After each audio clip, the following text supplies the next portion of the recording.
श्री कृष्णा, राधे राधे, हर हर महादेव। ओम नमो भगवती वासुदेवाय नमः। जय श्रीमन नारायण। दोस्तों आप सभी को एकादशी की ढेर सारी शुभकामनाएं। आइए सुनते हैं एकादशी पर सुनी जाने वाली ग्यारस माता की कहानी। किसी नगर में एक बूढ़ा ब्राह्मण रहता था। उसका एक बेटा था और उसकी पत्नी पहले ही स्वर्गवास हो चुका था। उसकी पत्नी का उसने बहुत दुख सह के अकेले ही अपने बेटे का पालन पोषण किया था। ब्राह्मण बचपन से ही ग्यारस का व्रत किया करता था। उसका पुत्र बड़ा होकर संस्कारी लड़की देखकर ब्राह्मण ने उसका विवाह कर दिया। ग्यारस का दिन आया। ब्राह्मण ने बहू से कहा, मैं ग्यारस का व्रत करता हूँ, तुम आज साफ सफाई करके चाय बना देना। मैं ग्यारस के दिन सिर्फ चाय ही पीता हूँ, बाकी मैं कुछ खाता पीता नहीं हूँ। बहू ने ब्राह्मण के कहे अनुसार साफ सफाई की। दूसरी ओर बहू ने नहा धोकर कथा पूजा सुनी और जब बहू चाय बना रही थी तो इतने में एक पड़ोसन आई। वह बोली, मैं तो सोचकर आई थी कि पड़ोस में नई बहू आई है, जाकर देखती हूँ कि क्या कर रही है। यह कहकर क्या तुम दिन सुबह शाम काम में ही लगी रहती हो? पड़ोसन की बात सुनकर बहू ने बोला, आइए बैठिए, पिताजी के लिए चाय बना रही हूँ, उनका आज ग्यारस का व्रत है। यह सुनकर पड़ोसन वापस चली गई। वह पड़ोसन 12 बजे फिर दोबारा आई और बोली, बहू रानी क्या कर रही हो? बहू ने बोला कि चाय बना रही हूँ। उसने पूछा, तुम्हारे ससुर कहाँ हैं? तो वह बहू बोली कि पिताजी सामने वाले कमरे में बैठे हैं। वह कुछ सोचकर फिर वापस चली गई। वह पड़ोसन 8 बजे फिर दोबारा आई, फिर पूछ रही है कि बहू क्या कर रही हो? बहू ने बोला, चाय बना रही। पड़ोसन बोली, तुम सारा दिन काम में ही लगी रहती हो, चाय ही बनाती रहती हो, उसको चुगली करने की कोई मौका नहीं मिल रहा था। तो ठीक है, मैं कल फिर आऊँगी। यह कहकर पड़ोसन चली गई। अगले दिन वह पड़ोसन दोबारा फिर से आई। बोली, बहू रानी क्या कर रही हो? बहू रानी कुछ बोली नहीं, घर का काम कर रही हूँ। वह पड़ोसन बोली, कल 3 बार आई, तीनों बार बात नहीं करने का मौका मिला। यह तुम्हारा ससुर क्या ग्यारस का व्रत करता है? सारा दिन तुम चाय ही बनाती रहती हो, चीनी पत्ती दूध का खर्चा भी तो लगता है। बहू ने सोचा, कह तो आप ठीक ही रही हो, अब की बार जब ग्यारस आएगी तो मैं पिताजी को व्रत करने ही नहीं दूंगी। अगली बार जब ग्यारस आने पर बहू ने अपने पति से कहा कि पिताजी ग्यारस का व्रत करेंगे और सारा दिन चाय पीते रहते, चीनी पत्ती बहुत खर्चा होता है। ब्राह्मण का पुत्र अपनी पत्नी को बात अनसुनी करके बाहर चला गया। थोड़ी देर बाद ब्राह्मण और आया और बहू से बोला कि बहू चाय बना दो। बहू बोली, मुझे नहीं बनानी, बहुत खर्चा होता है, सारा दिन बर्तन साफ करने में ही, चीनी पत्ती दूध में ही आपकी ग्यारस बेचकर अपनी जाकर चाय पी लो। यह बातें सुनकर ब्राह्मण बहुत निराश हुआ। उसने बहुत दुख सहकर अपने पुत्र का पालन पोषण किया था, अब इस बेटे की बहू से ऐसा जवाब मिलेगा।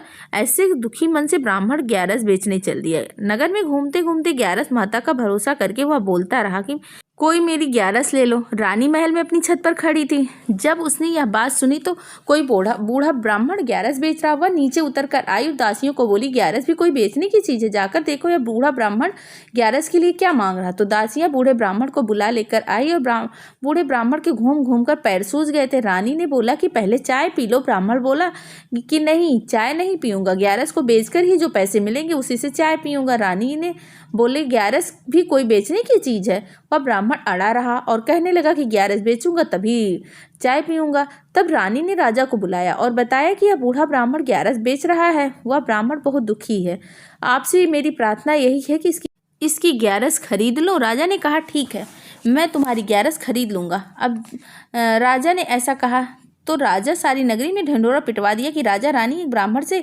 ग्यारस खरीद रहे हैं। सभी लोग राजा के महल में चल दिए और बूढ़े ब्राह्मण की बहू को भी पता चला तो ग्यारस बेच रहा है कोई, तो वह सोचने लगी मेरा ससुर ही होगा, ग्यारस बेच रहा होगा। भागी भागी महल की ओर आई। जब रानी ने पूछा कि ब्राह्मण देवता तुम ग्यारस का क्या मूल्य लोगे, तो ब्राह्मण बोले कि एक तराजू ले आओ, एक पलड़े में मैं बैठूंगा, दूसरे पलड़े में जो कुछ भी मूल्यवान सामान है वह रख दो। सेवक तराजू लेकर बैठ गया।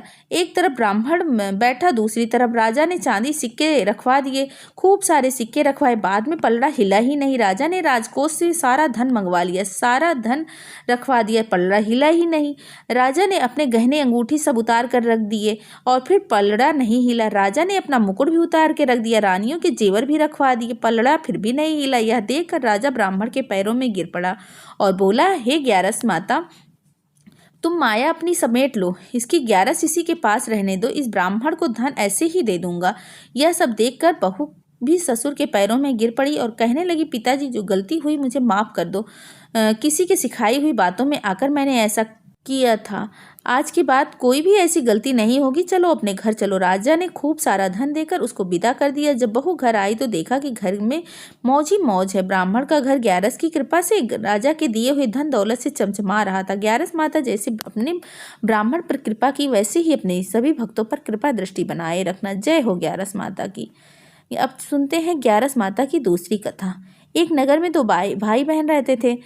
बहन ग्यारस का व्रत किया करती थी। उसके भाई पिता गरीब थे और उसका एक छोटा भाई था। जब भी बहन मंदिर जाती तो वह जिद करके वो भी मंदिर चला जाया करता था। ग्यारस माता ने बहन की परीक्षा लेनी चाहिए। एक दिन ग्यारस माता बुढ़िया का रूप धारण करके मंदिर में आई, सोने की थाली और देने लगी।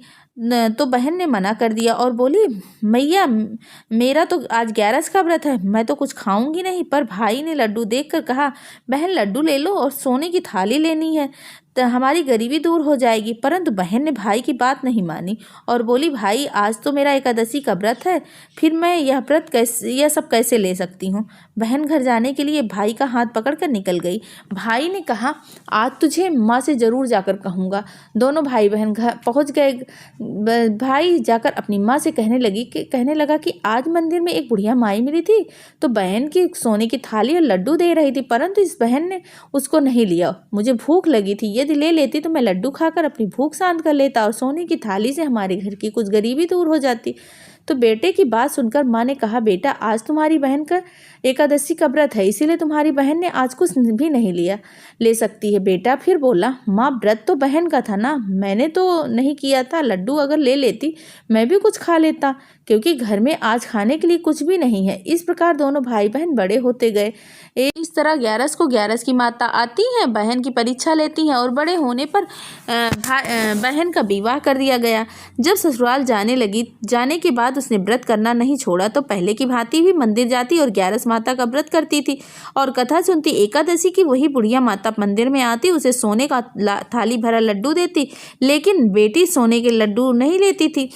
तुम्हें दे रही हूँ, परंतु वह कहती, मुझे लड्डू नहीं चाहिए, ना थाली लेना है ना ही लड्डू लेना है, आज तो मेरा ग्यारस का व्रत है।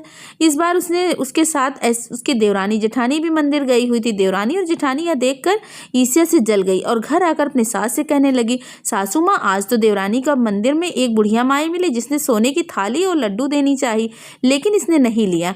अगर यह ले लेती तो पता नहीं इसका क्या नुकसान हो जाता। सासू माँ उसने लड़ने लगी क्योंकि वह थोड़ी लालची थी।